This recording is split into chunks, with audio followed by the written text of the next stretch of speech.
Mais douce, on est le 17 avril, 7h45 du matin.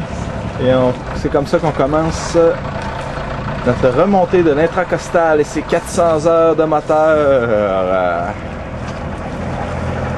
Dernière fois qu'on a passé ici, on a passé tiré par un towboat parce que notre moteur venait de lâcher. Ouais. Des mauvais souvenirs. Bah, maintenant, c'est plus des mauvais souvenirs. Dans ce temps-là, c'était plus dur, mais c'est vrai que c'est fait. C'est fait. Notre moteur va bien.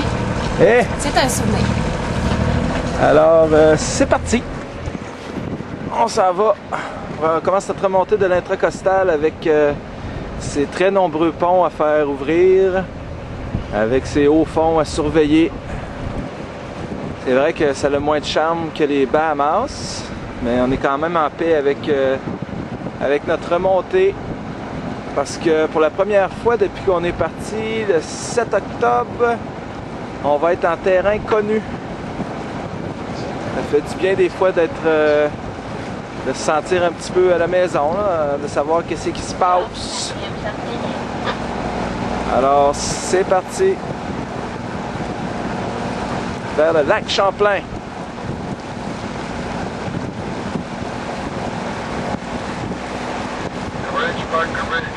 C'est vrai que dans l'intracostal, ça n'a pas autant de charme que dans les Bahamas, mais on n'est quand même pas en reste parce que tout le long de l'intracostal, on a des magnifiques villes à visiter, comme Sainte-Augustine en Floride. La première ville qui a été fondée aux États-Unis en 1561.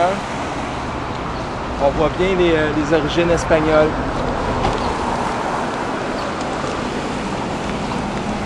Il y a aussi l'incontournable ville de Savannah en Georgie.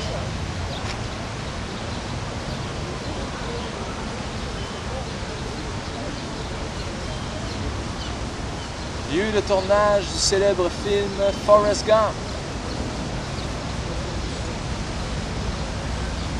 Sans oublier Charleston, en Caroline du Sud.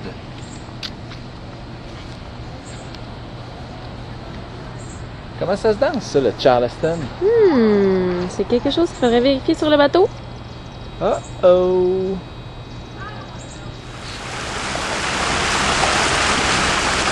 Vu que le parcours de l'intracostal est long jusqu'à la maison, l'intracostal, ça veut aussi dire les départs tôt le matin, présentement 6h15.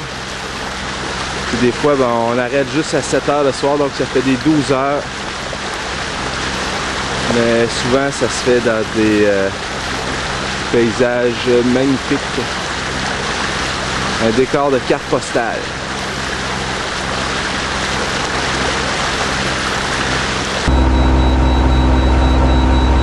Ouais, l'intracostal, c'est aussi ce son-là. Dans la profondeur, si c'est écrit 5, on touche. C'est toujours un peu stressant. Ça, c'est notre alarme. En haut de 7, ça sonne plus. L'intracostal, ben ça sonne. Hey, 5.8.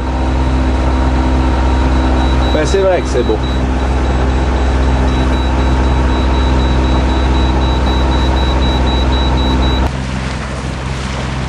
Voici la partie sauvage de l'intracostal.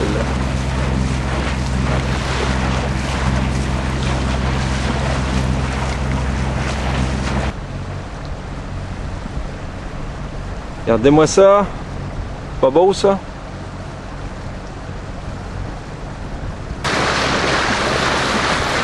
Ici des fois les paysages sont plus sauvages. D'autres fois c'est plus résidentiel. C'est rarement des pauvres.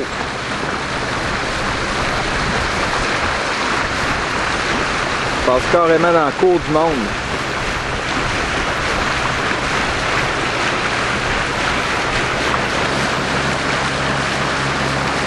Si des fois on passe dans la cour du monde, d'autres fois on passe carrément dans le bois.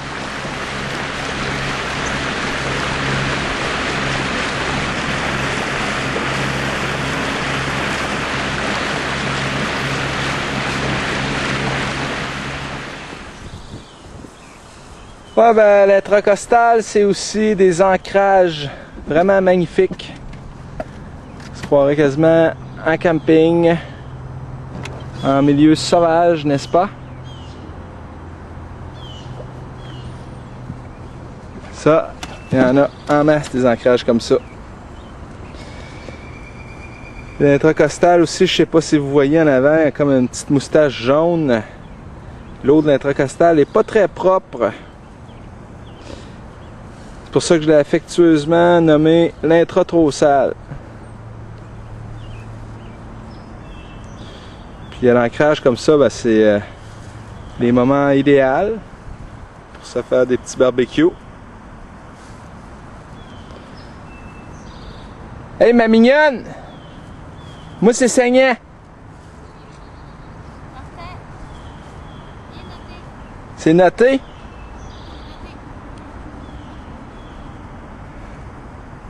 Alors voilà. C'est un peu la grosse misère noire. Là.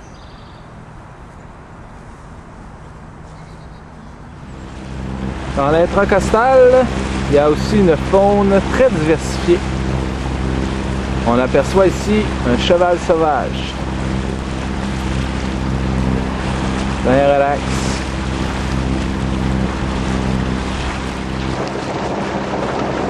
Les petits canards.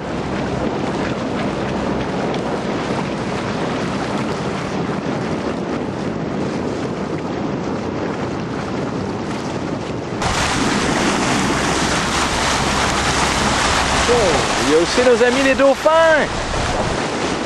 Ils sont timides. C'est pas filmé de même ça.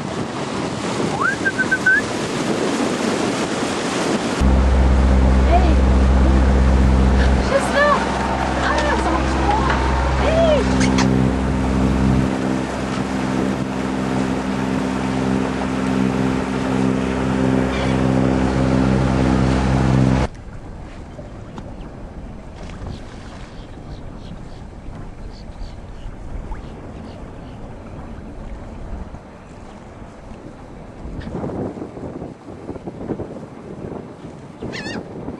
Il y a aussi nos amis les pélicans.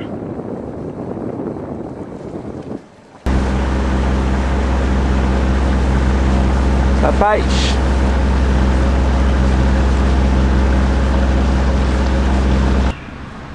Il y a des petits jets bleus aussi. Mais honnêtement, c'est le premier qu'on voit. Il est cute.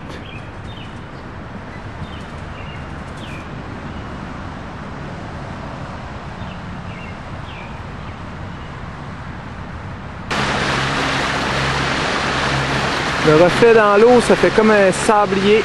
C'est le temps qui s'écoule. Notre retour est imminent. Avec, en trame de fond, un grand héron. Quand même très décontracté.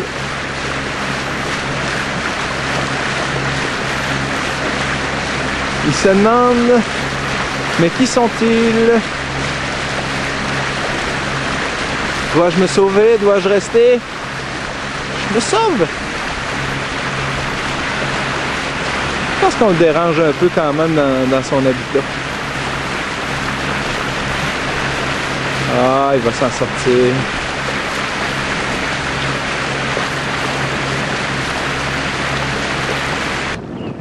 Il y a aussi les petites oies sauvages.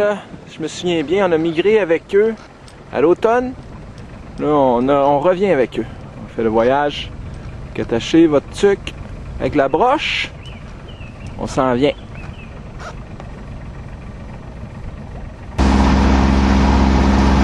Non, moi je fais pas partie de la faune.